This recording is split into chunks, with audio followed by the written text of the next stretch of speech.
Denunciar la corrupción generalizada que caracteriza en estos momentos al Gobierno de España y que preside todas las actuaciones del Gobierno de España: la corrupción económica, la corrupción política y la corrupción moral. Durante estos días y durante estas últimas horas solo se habla de uno de ellos, hundido en la corrupción moral que representa la peor de las hipocresías, pero en realidad todos ellos son culpables y además son culpables de todo. Son culpables de la promoción de la inmigración masiva, mientras los españoles lo están pasando mal y en concreto el 60% de los andaluces no llegan a final de mes. Son culpables de la suelta de terroristas y de violadores, poniendo en peligro a las mujeres e insultando a las víctimas del terrorismo. Son culpables de haber protegido a pederastas y a violadores y de haber encubierto agresiones sexuales. Son culpables de recibir el aplauso de Hamás por su política internacional. Son culpables de la corrupción política de la investidura basada en la mentira a los españoles y en el pacto con todos los enemigos de la convivencia y de la unidad nacional. Son culpables de la corrupción económica que afecta ya a la familia del presidente y al partido del presidente y que está investigada por los tribunales. Son culpables de haber utilizado las instituciones a su servicio, a la abogacía del Estado para defender a una familia, la política internacional y diplomática para romper relaciones con países solo para defender a la propia familia. Son culpables del asalto a las instituciones, a Televisión Española, la Fiscalía General del Estado, el Tribunal Constitucional y la justicia, en estos últimos casos, con la ayuda inestimable del Partido Popular. Y en definitiva, son culpables de haber colocado a España en una situación de vergüenza internacional caracterizada por la corrupción generalizada. Y estos días se habla solo de uno de ellos, y son muchos, pero hay uno que es el principal culpable, el presidente del Gobierno, Pedro Sánchez, que es el responsable en última instancia de todo lo que está pasando. Y España, los españoles no van a recuperar su soberanía y España no va a recuperar su dignidad hasta que Pedro Sánchez devuelva a los españoles la palabra y la soberanía que les ha robado con mentiras electorales y hasta que Pedro Sánchez dé explicaciones en el banquillo, las explicaciones que no quiere dar en el Congreso de los Diputados y que no es capaz de dar tampoco ante los medios de comunicación.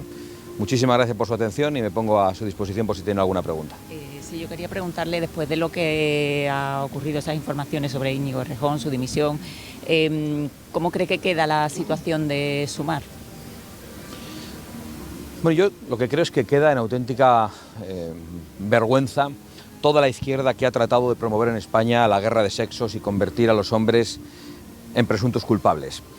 Queda en verdadero entredicho todos aquellos que hacen una cosa, que pregonan una cosa y hacen exactamente la contraria. Quedan señalados todos aquellos que están permanentemente hablando de cómo tenemos que educar a nuestros hijos, que quieren entrar en los colegios a decir cuál es la educación sexual que tenemos que dar a nuestros hijos, que quieren meter a los lobbies en los colegios y que sabemos que actúan de una manera depravada y desde luego nada edificante.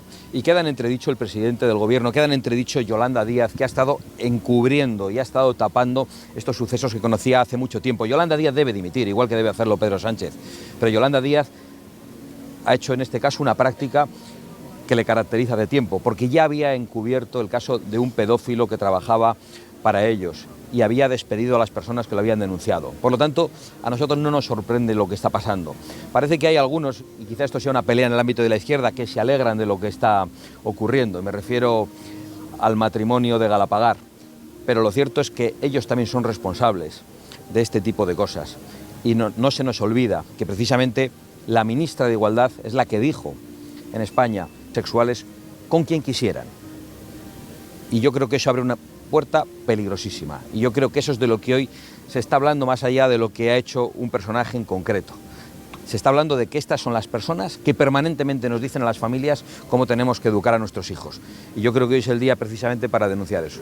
Parece ser que están saliendo denuncias que hablan de que hay otras personas de otros partidos políticos implicados en casos similares a lo que pudiera haber hecho Errejón. No sé si ustedes están preocupados de que pudiera salir alguna información que afecte a algún miembro de Vox y en ese caso si existe algún protocolo de actuación en el caso de que hubiera... Nosotros no estamos preocupados por lo que hace la gente de Vox. Nosotros queremos estar rodeados de gente decente, no tenemos conocimiento de ninguna práctica de esa naturaleza.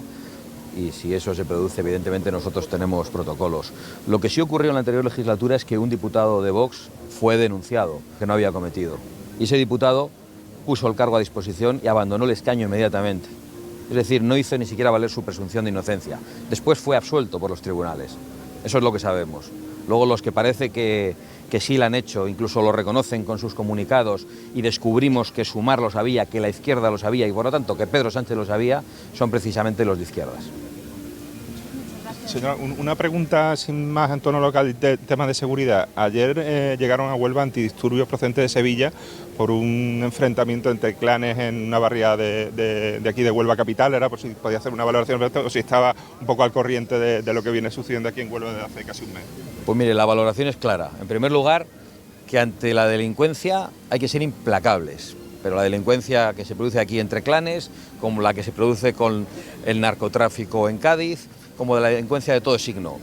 Pero lo que parece claro es que ya tenemos bastante con los delincuentes nacionales como para dedicarnos a importar delincuentes extranjeros, que es lo que está haciendo este gobierno. Muchas gracias, muy amable.